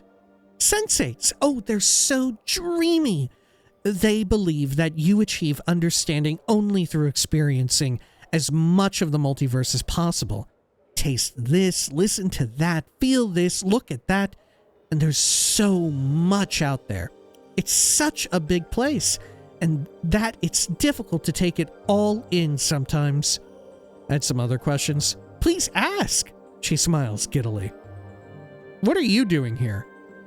I'm talking to you, silly. She giggles and pokes you in the belly. Just like I talk to all the patrons here, all the prostitutes do. That's what the brothel's about. Learning new ways to talk and share experiences and understand other people. I had another question, Nenny. Okay. Can you tell me about this place, the brothel? Sure I can. The brothel of slating intellectual lusts is a school that was started by Mistress Fall from Grace. The prostitutes here, like me, are taught the ins and outs of talking to people, all to help us learn more about ourselves and others. I love it here. It's a non-stop wave of experiences crashing into me, filling my head with fresh new ideas. Mort mutters to himself, I guess it's good that there's something in there. I had another question, Nenny. What can you tell me about the silent prostitute? Oh, Echo. Yes, she's a mysterious one, isn't she? Do you know that she never speaks? Truly. Nenny leans in and lowers her voice. I think she was emotionally wounded so badly that she may never speak again. I bet Delora knows, because she sometimes talks to the last lover Echo had when she still spoke. Okay, other questions? I'm trying to find Vivian's scent. Do you know where it might be? Nenny frowns deeply. What? Oh, I just can't. I can't say anything bad about anyone. I'm just no good at it. It's not bad to point out a thief, Nenny. Oh, but I don't know if she is a thief. Nenny bites her lip and looks at you with pleading eyes, as if she just wishes you'd leave the topic alone. Look, why don't you try and say something not nice about her? Oh, all right. Nenny puts her hands on her hips and frowns deeply, almost exaggeratedly. You resist the temptation to laugh. Ooh, I dislike her very, very much. She pauses for a moment, then looks at you out of the corner of her eye, as if gauging your reaction. Was that convincing? No, not really. Nah, just forget it. I have another question. Never mind, Nenny. Farewell. Not really. Nenny frowns. I knew I wouldn't be any good at this. She looks up at you, depressed. Do you know how hard it is to say bad things about someone? It feels so wrong. You should get to know the other person across the room here. Why don't you practice on me, Nenny? I suppose I could try. She looks dubious. You big, mean, nasty brute. She puts her hands on her hips. Meanie? She looks at you. How was that? Put more accent on brute. Try hitting me. Put more accent on brute. You big, mean, nasty brute. Better. Now hit me. Nenny clamps her hands over her mouth, looking shocked. Oh, I couldn't. I mustn't. She blinks. How does one hit somebody anyway? Go ahead. Do it lightly if you have to. Remember, I'm a mean, nasty brute. I deserve it. Nenny slaps you. You barely feel it. She still looks shocked and frightened she hurt you. Oh, I'm sorry. Did that hurt? Tell me you're okay. Don't break character, Nenny. Come on, show me what you got. You can say something bad, just let it all out. Oh, damn, I've never been hit so hard. Just let it all out, Nenny. Oh! Nenny draws her tiny frame to its full height, balls her hands into fists, and puts them on her hips and scrunches up her face into a cute scowl. Oh, damned be you! You deserve that for all the indignities you put me through. Going out late at night, her eyes roam up and down your body, getting into fights and getting all scarred up. What are the kids going to think, Excellent. Kids? Kids? What? Nenny's fury rises another notch. Have you forgotten our children? Are you so sodden with drink that you can't even remember that we have children? Nenny throws up her hands in exasperation. You're hopeless, clueless, and a lot of other lesses I won't mention right now. Calm down. Time to let go of the anger. Nenny sighs tiredly. Whew, that was easier than I thought. No kidding. 5,000 XP. And I'm sure I'll do better next time. I'm so excited to have learned something new. Thank you. All right, I have a question. Now can you tell me about the scent? Updated my journal. Maybe. I saw that mean Marissa sneaking out of Vivian's room one night. Now, I'm not saying she took it, but I know Marissa's not a very nice person. And that sure sounds suspicious. Huh. I'd go ask her about it. Nenny nods at you. Okay. Thanks, Nenny. I had another question. So that's 2 people who think that Marissa did take it. Okay, how about Marissa's Crimson Veil? Do you know where it might be? Updated my journal. I'll bet I do. I saw that nasty Kamashi Addertongue sneaking out of Marissa's room one night. They're both meanies, you know, but Kamashi's really awful. Anyway, I talked to her first. Thanks, Nenny. I had other questions? What can you tell me about the silent prostitute? No, nothing else. Okay, how about Ravel? No, sorry. That's a great name, though, huh? I'll bet she's a really interesting person. Hey, you should ask Eves about her. Eves collects all kinds of stories. I'll say, I had another question. Okay, that's it. Never mind, farewell. Check this bottom door. Is there anyone in here? No. Fanam's book. And I can interact with this. As you make to search the armoire, its handles suddenly yank out of your grasp as the drawers slam themselves shut. A disdainful, issues from the cabinet. Hello? Hello indeed. The armoire gives another, So what have we here? A rogue after some lady's frilly undergarments, You talk? Who are you? What are you doing here? I'll just leave you now, farewell. Who are you? I am Lewis. Are we doing like Beauty and the Beast? What was the name of the armoire in that? I don't remember. I'm not even sure if I ever actually watched it fully. I'm Louis, or Lewis. And who are you? Thoughtless, uncouth fellow, rummaging about in other people's things? Never mind that. What are you doing here? Well, sir, if you must know, I am being an armoire. But why are you being an armoire in this brothel? I happen to have become an armoire because I want to be an armoire. Thank you very much. It's not to watch the ladies undressing, nor to have them place their soft, sweet-smelling undergarments in my drawers, where they can rub against my skin. Such accusations are an insult to a practitioner of the magic arts. I am merely soaking in the experience of what it means to be an armoire. The sights, the smells, the sensations. So all the women know about this, then? Yes, they do. And they wholeheartedly approve of, well, not with their entire hearts exactly, and while they have not spoken of their approval in my presence, since they are not exactly aware I am an armoire, I would not want them to know that I am anything but, and so have not been able to inquire upon the matter. I'll need something from you to keep quiet about this one. I had some questions for you. I'm not going to keep quiet about this. I had some questions.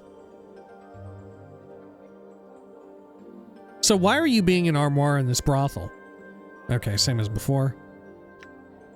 Another question. Can you return to your normal form at will? The armoire seems to think about this for a moment. I have no need to share such secrets with the likes of you. And besides, there is no cause to change back at the present moment, since I have not yet experienced the full sensations of being an armoire. It is a complex thing to hold and sort soft, frilly clothes, smelling of wondrous woman smell. This is foul. A drawer slides open and closed, the sound mimicking a pleasant sigh. This is so fucking weird. This is so like, right? There was such a like strange obsession in like we've said, like 90s and early aughts with like when you write a perverted character. I don't know if anyone was ever like this, right? But I remember it in like, I don't even know, sitcoms, I guess, right? Shit that I would see as a kid. There was always some like perverted guy. It was played for laughs. It wasn't like this person is a fucking freak, right? But it was always like, yeah, this person is obsessed with like women's panties, right? Which was so fucking weird. And as far as I mean, I guess how would you know, right? As far as you would know, like nobody was actually doing that, right? That's some weird fucking shit, right? I don't know. We're getting a little fucking weird. We're getting a little fucking weird here with this. Okay. I had another question. Can you tell me about this place? I would have a man find out for himself rather than tell him the whole of it. After all, that's half the joy of the entire experience. I'll only tell you that which you likely know already. It's called the Brothel of Slating Intellectual Lusts, and the prostitutes within specialize in the arts of language and communication. I had another question. Okay. What can you tell me about the silent prostitute? Yes, Echo. She can't have always been mute, you know. Otherwise, I'm most certain she would have learned some other means of communicating in the meantime. It must be a recent occurrence. I had another question. I'm trying to find Vivian's scent. Do you know where it might be? Oh dear, yes. I had heard about that. Most unfortunate. Did you ever have the exquisite pleasure of breathing in that scent of hers? The armoire's drawers seemed to shudder with delight. Absolutely wondrous it was, but sadly no. I know not where good Lady Vivian's scent might be found. Another question? I'm trying to find Marissa's crimson veil. Do you know where it might be? I heard she used to walk about in a crimson veil, but that she had recently taken to her room and darkened it. I did not know what had occurred. So this veil of hers is missing then? Yes, I had another question. Do you know anything about Ravel Puzzlewell? Few folk who dwelled in Sigil for any length of time don't. I must wonder, though, what is it about her you wish to know? I need to find her. You're mad, you know. Quite mad. Utterly barmy, I believe, is the common term for it. Ravel was banished from Sigil long ago, and if she's not dead, you'll wish you were, should you somehow succeed in finding her. She devoured all those who sought her out before, it is said, and will likely do you the same disservice. I would leave well enough alone. I had another question? Okay, never mind. Farewell. I'm gone. Well, can I tell, like, Nemi about this? Or Nenny? Well met, good sir. I'm Nenny, and how are you? Oh. How are you this fine day? Oh, we've met before. Nenny giggles and smiles gleefully at you. I'm sorry. I knew you looked familiar, though. That's right, Nenny. I had some questions. I can't bring up the armoire. Farewell. All right. Okay. Kasai Sari? I talked to you before, but can I get some more stuff out of you? Kasai Cerise smiles warmly as you draw near her, pushing a wavy lock of hair away from her bright crimson eyes. Well, greetings once again. Something I can do for you, It depends. What sort of things do you do? Okay, talk, of course. Let's see. I had some questions. Let's see here. Know anything about Vivian's scent? No, I don't. Most of the women will say she's prissy, but she's always been nice enough to me, complimenting me on my eyes, and she smells so good. I hope she finds her own scent again. Try asking Nenny about it. She's everywhere at once, and might have seen something. I had another question. Kasai blinks her crimson eyes at you, awaiting your question. How about the Crimson Veil? Updated my journal. Oh. No, I haven't seen it since the last time she wore it out. But Nenny might have seen something, so try asking her. I'll admit it's been nice. Marissa won't leave her chamber without the veil, and so we've all been spared her foul tongue, leaving us only Kimashi to deal with. Kasai smirks. That Kimashi's the worst of the two, though. How so? Marissa's haughty and mean, but Kimashi, she's a bitter, spiteful monster of a woman, with a venomous tongue and the demeanor of a Baylor. I can't see why anyone would like to speak with her. I sincerely doubt her appearance makes up for that flaying, poisonous mouth of hers, but she receives patrons nonetheless. Okay. I had another question? No. Maybe I can talk to Fall from Grace about the armoire? How may I help you? Fall from Grace turns as you approach and smiles slightly. I had some other questions I wanted to ask you. Yes? Okay. No. I can't say anything about it. Okay, no questions today. Done. Is there no way I can rat out the armoire? Is that not possible? Let's talk to Echo. We haven't talked to you. This striking young woman has skin the color of burnished copper, and a translucent white dress held precariously by golden clasps is draped carefully over her shapely form. Greetings? The woman nods and smiles briefly. The scent of her hair, sweetly perfumed, fills your nostrils. I had some questions. She nods. Is your name Echo? Oh my gosh, I can ask a lot. May I ask why you can't communicate? Who are you? Can you tell me about this place? Do you know anything about Ravel, the scent, the veil? I've spoken to 9 prostitutes altogether. Do you know who or where the 10th student is? Is your name Echo? Updated my journal. She nods, smiling pleasantly. I had some other questions. She nods. May I ask why you can't communicate? She sighs softly and nods. Do you know the word that will undo the multiverse if it's spoken? Are you emotionally wounded? Is that why you can't speak? Do you know the word? Her eyes widen in surprise. Then she gives you a beaming smile, rolling her eyes and shaking her head. So that's not true. May I ask if it was something else then? She sighs softly and nods. Are you emotionally wounded? Is that why you can't speak? She looks at you strangely and shakes her head slowly. May I ask if it was something else then? Never mind.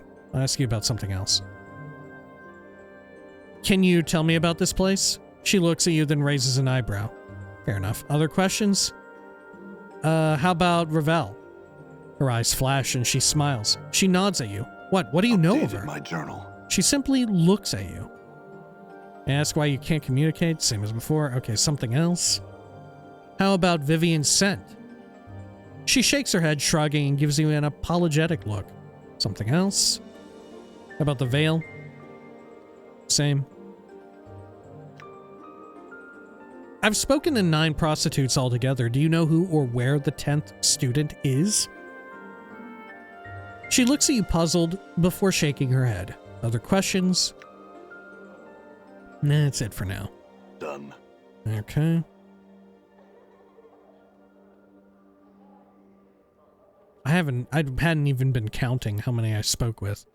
I mean, maybe that other back room. We did see that. Right, maybe I ought to go through this. Some sort of like secret back room area. Oh yeah. Oh, wow. What is this? I'm gone. Brothel caretaker? Holy shit.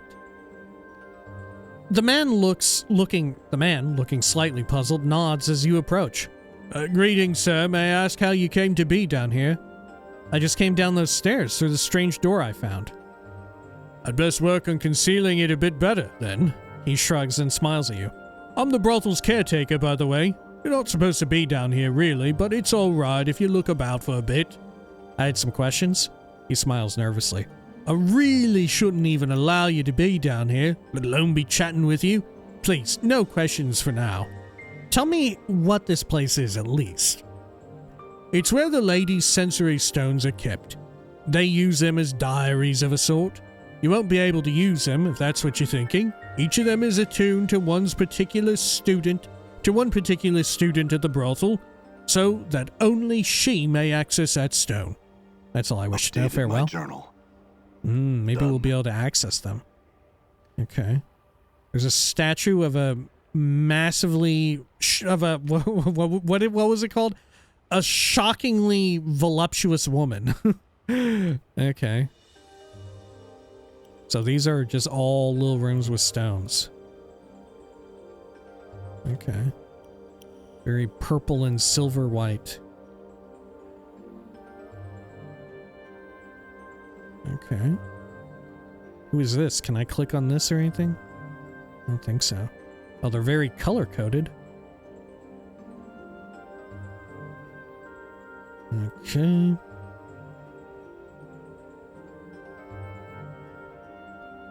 How peculiar. And are there 10 of them?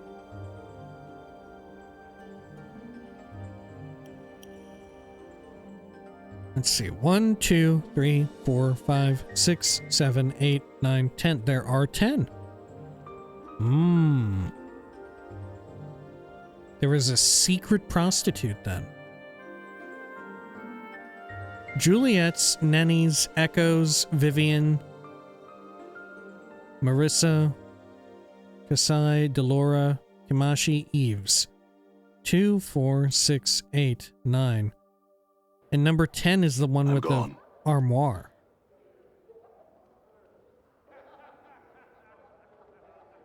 How do I rat out the armoire? Maybe the armoire is a prostitute. Could it be?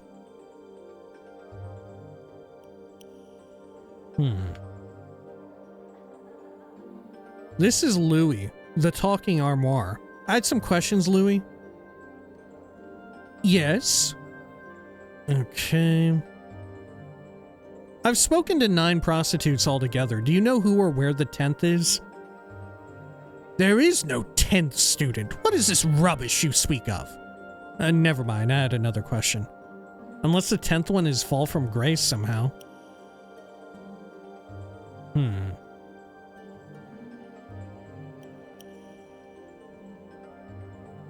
Can you return to your normal form at will?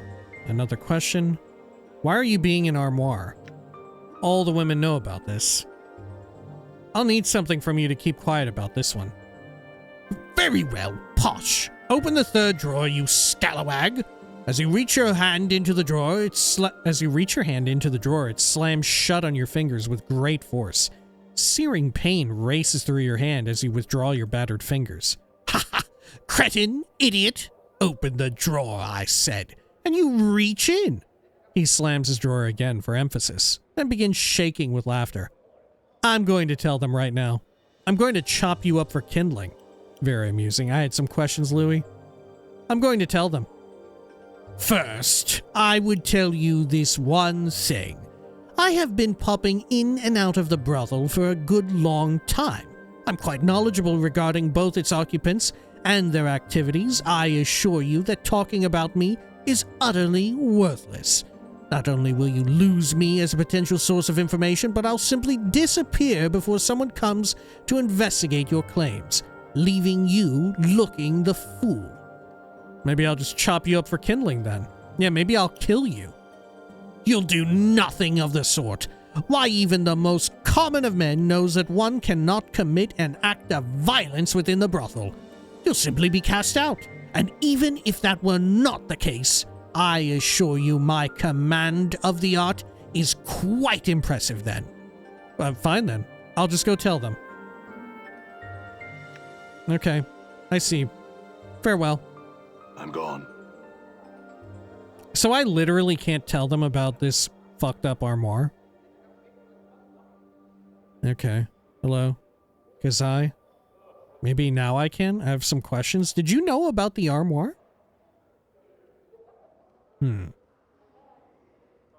I've spoken to 9 prostitutes altogether. Do you know who or where the 10th is?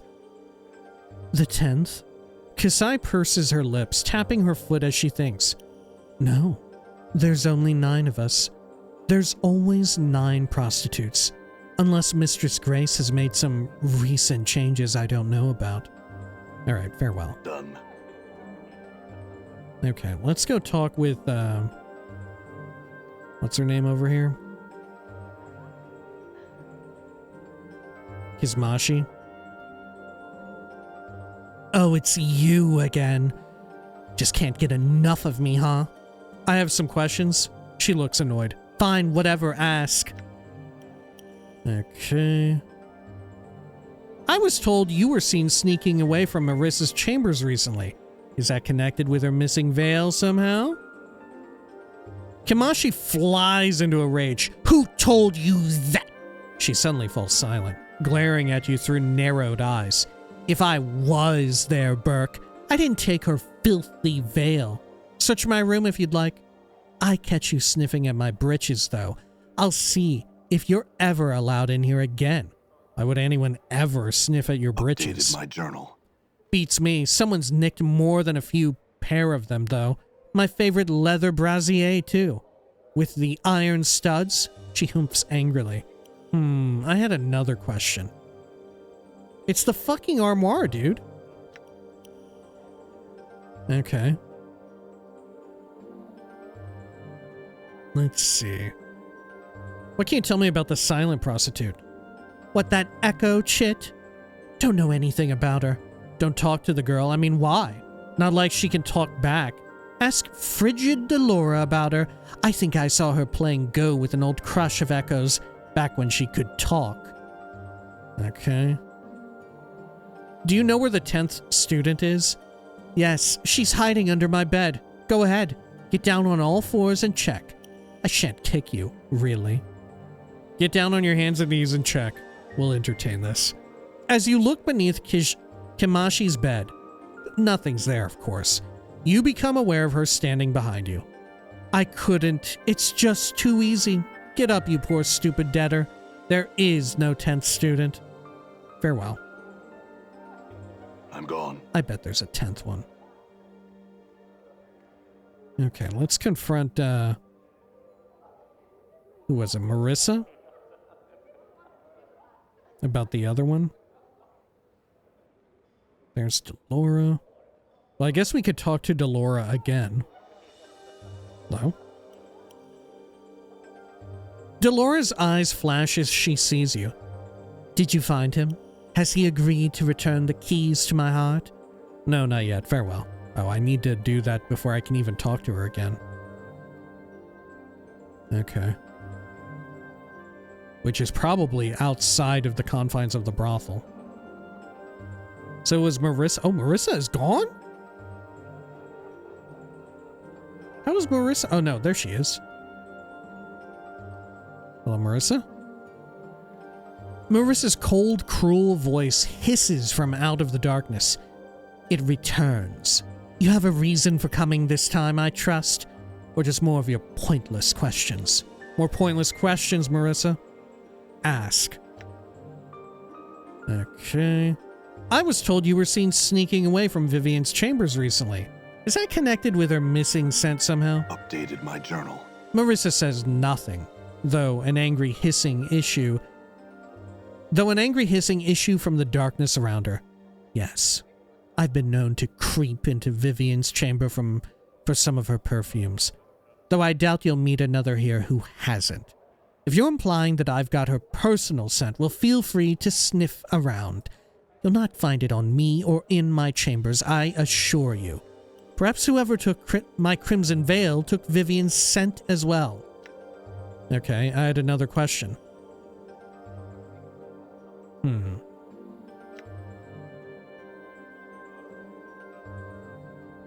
What can you tell me about the silent prostitute? Ask Delora, which we can't ask Delora because we need the other thing. The key. Okay, I had another question. I've spoken to 9 prostitutes altogether. Do you know who or where the 10th is? I spend much time here in my chambers, but I think that even I would know that a 10th student arrived. There is none currently. All right. Okay. Do I have any other action I can take with this armoire? It might be that I need to leave here and come back with, like, the key. Okay. This is Louis, the talking armoire. Okay. Nah,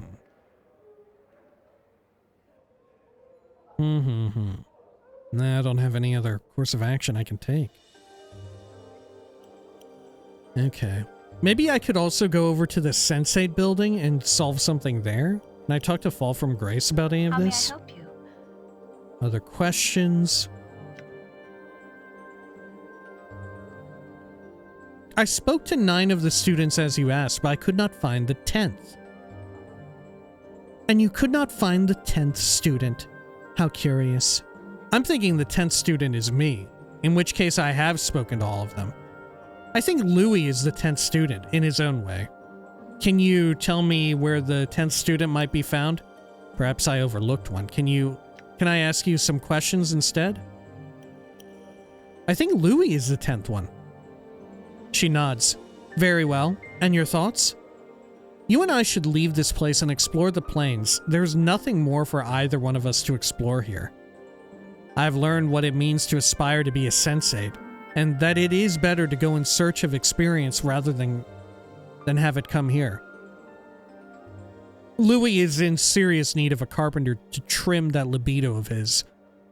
Teaching within a sheltered environment such as this only harms the student, and the plains themselves are often the best teacher. No, Louis needs to get fucked up. Ah! Fall from Grace laughs softly, and her eyes sparkle. A practical thought indeed. Very well. I will travel with you, if you still desire my company. I do. So she knew about Louis? Oh, Mistress High and Mighty will be joining us. What do we need her for? You couldn't possibly understand. I wish she would fall from great height. I might even bump her off myself. Okay. Cool, so we got another party member. Well, that was easier than I thought it would be. Yes? I thought we would have to go back out and come back. I mean, we still do. We still do. Fall from Grace. A priest. Okay.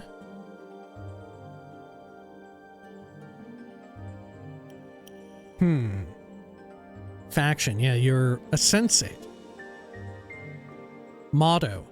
Know the universe by experiencing it fully.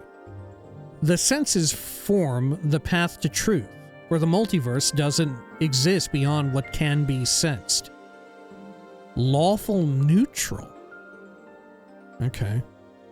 A female succubus. Information. Bio.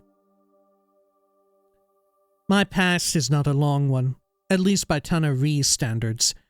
I do not know if you are familiar with Tanaree, but we are a race of the Abyss, a staggered series of planes filled with chaos and evil hearts. I am a Tanaree, a fiend, a succubus. I grew up upon the first plane of the Abyss. My mother was a succubus herself. As I'm sure you are aware, succubi tempt mortals to bring their souls to the Abyss. My mother was among the finest, seducing countless mortal men to their eternal damnation. She now dwells in the Abyss, selling her children into slavery. She sold me to the Batizu, the blood enemies of the Tanaree. I think she rather expected that they would kill me, Despite her knowledge of the other subjects, she knows little of their culture and the delight they take in tormenting others. Fortunately, the Batizu are a proud species. The thought a Tanaree could best them at anything was something intolerable to them. So I challenged one of the proudest of the pit fiends to a contest of improvisation, and it was here that my Tanaree heart allowed me to win the day. The Tanaree are chaotic creatures, wild and unpredictable. The Batizu are more cunning fiends with orderly hearts. They understand improvisation, but they are not among its best practitioners, and thus I won my freedom. That was a very long time ago. I left the lower planes for Sigil. I encountered the Society of Sensation, and my experiences upon the Batizu instilled in me a desire to learn more of the multiverse. Why? I believe there is a truth to the multiverse, even if that truth is that there is no truth at all.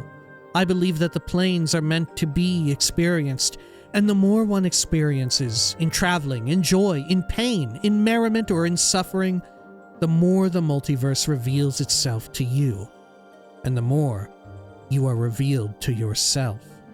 Ooh. Okay. What can you do? Let's see your priest scroll. Cure light wounds, blessing. +1 to hit, +1 to saves. To all friendly creatures in a 70-foot radius from the casting point. Very good one. Protection from evil. Halo of Lesser Revelation? Blinds the priest's enemies with a halo of light, making them easier to see and hit. They get a +2 penalty to armor class. Huh. What's the duration? 20 seconds? 10 square feet per level within a 40-foot radius. Detect evil, curse. Okay. Holy shit, you can do a lot. Cure moderate wounds, spiritual hammer, aid. Okay. Flame walk? Prayer? This spell aids allies and harms your foes. Spell grants a bonus of +1 to attack damage and save throws to all who are friendly to the priest. Those who are hostile to the caster suffer a -1 to attack damage and save throws. Lasts 5 seconds per level in a 60-foot radius. And she's what, level 7, so 35 seconds? That's okay. Call lightning. Remove curse. What does Flame Walk do? This spell protects the recipient from the effects of flames for a time. The spell gives a single target +2 on their save throws against any fire-based attack and gives all fire-based attacks a multiplier of 0.5 for any damage that does succeed in reaching the targets of this spell. Speak with Dead. Oh. This allows the Nameless One to initiate a dialogue with a dead body when within speaking range. A dead body?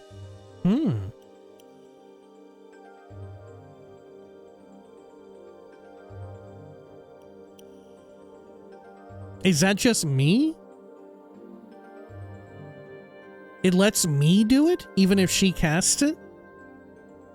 Is this not something I should be using all the fucking time? Like, is this as powerful as it is in BG3? Right? It sure seems that way. Cure serious wounds. Okay, nothing up there. Caps out at level 4 spells so far.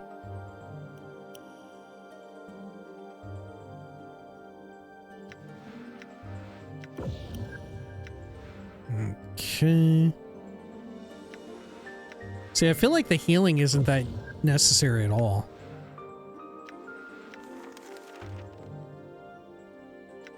Spiritual hammer. Man, that's okay. Alright. Well, amazing. I'm gone. Okay, I think we'll call it here for now, and when next we return, we're going to have to leave the brothel in order to resolve a bunch of things in the brothel. It's wild that we're considering Louis to be a sensate because this seems completely against protocol because not everybody here knows that he's doing this, right? That seems fucked up. That, right? I think it's okay if everyone is like, you know, consenting to that, but they are definitely not, right? He is a complete freak and a pervert and should be turned into fucking mulch, honestly. All right. When next we return, we're leaving the brothel. We're going to look around for, what's her name's key from her lover and more of the clerk's ward, I suppose. Oh, we also need to go to the printing press or whatever it is, the printer, right? We need to go get, what did we need to get from them? We need to get something, right? Oh, the notes, the love notes for whoever it was. Was it for Nettie? Somebody wanted them. Anyway, until next time, please take care of each other.